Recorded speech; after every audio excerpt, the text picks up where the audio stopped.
Hello guys, once again welcome back my YouTube channel my AK classes. Guys, आज जो मैं आपके सामने वीडियो लेकर आया हूं वो प्यारे क्लास 10th के बच्चों के लिए लेकर आया हूं। जैसे कि आप जानते हो, जो हमारी पोइट्री की जो बुक है उसमें पोएम नंबर 3 एक टाइगर इन द जू, उसके ऊपर आज मैं इस वीडियो में आपको कुछ बताने वाला हूं। इस वीडियो में आज हम सीखने वाले हैं एक टाइगर इन द जू का सेंट्रल आइडिया। जैसे कि आप जानते हो क्लास 10th के प्यारे बच्चे, 22 फरवरी से हमारे बोर्ड के जो एग्जामिनेशन है वो शुरू होने वाले हैं। इसलिए उस पेपर के लिए जो इंग्लिश का पेपर होने वाला है आपका, एक टाइगर इन द जू का जो सेंट्रल आइडिया है बहुत बहुत ज़्यादा इंपॉर्टेंट होने वाला है। इसलिए हमारे इस वीडियो को आप शुरू से लेकर लास्ट तक ज़रूर देखें, और जितने भी आपके फ्रेंड्स हैं, क्लासमेट्स हैं, सबको हमारे इस वीडियो को शेयर करना ना भूलें। तो गाइज, इस वीडियो को आगे बढ़ाने से पहले जो लोग अभी हमारे चैनल से नए जुड़े हैं, सबसे पहले वो हमारे चैनल को सब्सक्राइब करें और साथ ही बेल आइकन दबाना ना भूलें। तो गाइज, एक बार में हम फिर बता रहे हैं, ये वीडियो बहुत बहुत ज़्यादा इम्पोर्टेंट होने वाली है, इसलिए इस वीडियो को शेयर करना ना भूलें। तो गाइज, स्टार्ट करते हैं पोएम 3।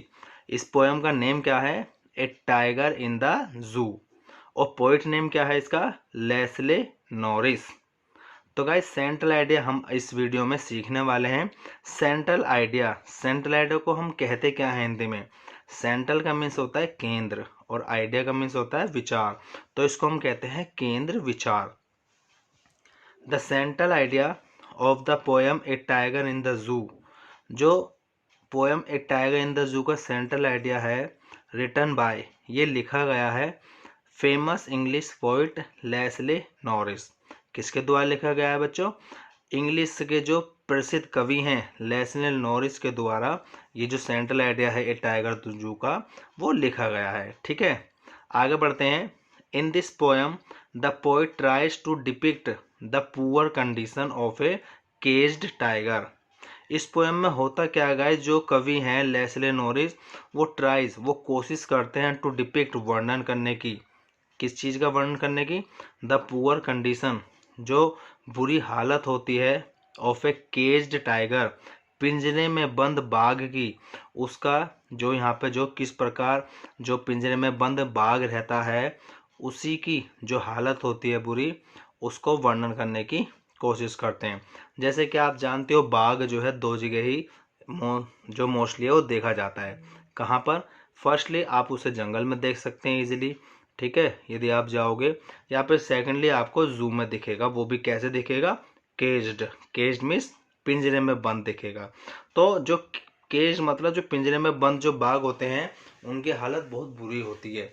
तो उसी हालत को जो यहाँ पे कवि लेस्ले नॉरिस हैं वो हमको समझाना चाह रहे हैं। तो देखो आगे देखते हैं। ही कंट्रास्ट्स एंड कंपेयर्स द लाइफ, वो विरोध करता है, जो यहाँ पर कवि है, जो केज्ड टाइगर है, पिंजरे में जो बंद बाघ है, उसके जीवन का क्या करता है? विरोध करता है। एंड कंपेयर्स, और तुलना करता है, the life of a caged tiger, जो पिंजरे में बंद बाघ का जो जीवन होता है ना, उसकी तुलना करता है। किसके साथ? विद ए टाइगर, एक बाघ के साथ। लिविंग इन नेचुरल हैबिटेट, जो अपने प्राकृतिक निवास स्थान में रहता है। आइडोटी मतलब ए जंगल, बाग में जो रहता है। और आप जानते हो, जो बाग में जो जंगल होता है, जो जंगल में जो बाग होता है, वो कैसे जीता है? वो खुलेआम जीता है, अपनी मर्जी का मालिक होता है, जहाँ जाए वहाँ वो जा सकता है। लेकिन जो केज टाइगर होता है वो ऐसा कुछ नहीं कर सकता, वो पिंजरे में बंद होता है नहीं? तो इसलिए यहाँ पे जो कवि है लेस्ले नॉरिस, वो दोनों में क्या करता है? कंपेयर करता है कि जो है, जो नेचुरल हैबिटेट मतलब जंगल में रहने वाला जो बाघ होता है, वो कैसा होता है, उसका जीवन जीने का तरीका अलग होता है। लेकिन जो बाघ जो होता है, जो पिंजरे में बंद होता है, उसका जीवन जीने का तरीका अलग होता है। The poem moves from the zoo to the jungle. यहाँ पर जो ये जो पोएम है ना, ए टाइगर इन द जू, इसमें बताया क्या गया है? ये जो पोएम है, मूव्स फ्रॉम द जू मतलब सबसे पहले इस पोएम में जो चिड़ियाघर का जो बाघ होता है, उस बाघ के बारे में बात होती है, ठीक है। और फिर जो जंगल में रहने वाला बाघ होता है, उसके बारे में बात होती है। और अगेन दोबारा फिर जो पोएम है, ये जो चिड़ियाघर में रहने वाला बाघ होता है, उसी पे वापस आ जाती है। तो इसी चीज़ का वर्णन करते हुए ये जो पोएम जो कह रही है, the poem moves from the जू, ये जो पोएम है ये जू से चलकर टू द जंगल, पहले जंगल में जाती है and back again to the zoo, और दोबारा चिड़ियाघर में आ जाती है। Through the poem the poet tries to convey, इस पोएम के द्वारा, ये जो पोएम है ए टाइगर इन द जू, इसके द्वारा जो लेस्ले नॉरिस हैं वो क्या करते हैं, वो कोशिश करते हैं टू कन्वे, संदेश देने की, दैट की wild animal should be allowed to live freely, जो जंगली जानवर है शुड बी अलाउड, उनको अनुमति मिलनी चाहिए, उनको अधिकार मिलना चाहिए, टू लिव फ्रीली, फ्रीली मतलब आज़ादी से जीवन जीने का, इन देयर नेचुरल हैबिटेट, उनके प्राकृतिक निवास स्थान में, मतलब जंगल में। और जैसे कि आप जानते हो जंगल तो रहे ही नहीं अब, है नहीं, तो जंगल कटते जा रहे हैं। तो यहाँ पर कवि एक संदेश देना चाह रहा है, जो इंसान है, मनुष्य है, कि हमें जानवरों को भी ध्यान रखना चाहिए, उनके लिए जंगलों का जो हम नष्ट करते जा रहे हैं, ख़त्म करते जा रहे हैं, उनका आगे चलकर ध्यान रखना चाहिए। क्योंकि जब जंगल ही नहीं रहेंगे तो फिर बाघ कहाँ रहेंगे, सीधी सी बात है, जू में रहेंगे, है नहीं। और जब बाघ जो होते हैं वो जू में रहते हैं तो कैसे रहेंगे, पिंजरे में बंद रहेंगे, तो वो अपना आज़ादी पूर्वक जो जीवन होता है वो आसानी से जी नहीं सकते। आज़ादी से जीवन कहाँ जिएंगे, अपने नेचुरल हैबिटेट में जिएंगे, मतलब जंगल में जिएंगे, है नहीं। तो इसलिए यहाँ पे वो वर्णन करता है, वो रिक्वेस्ट कर रहा है एक तरीके से इस पोएम के माध्यम से।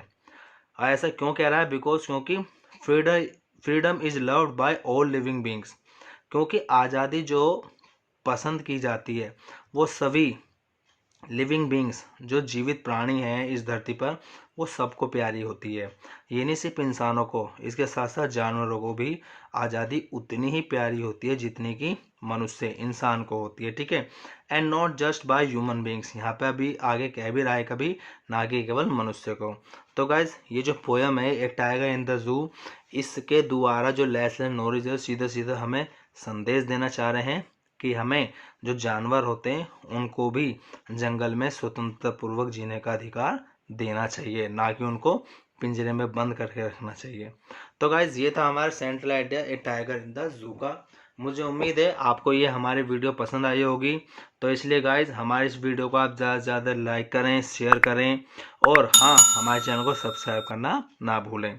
तो गाइज ये थी बहुत ही मज़ेदार और इंटरेस्टिंग और very very important video, central idea a poem a tiger in the जू पर।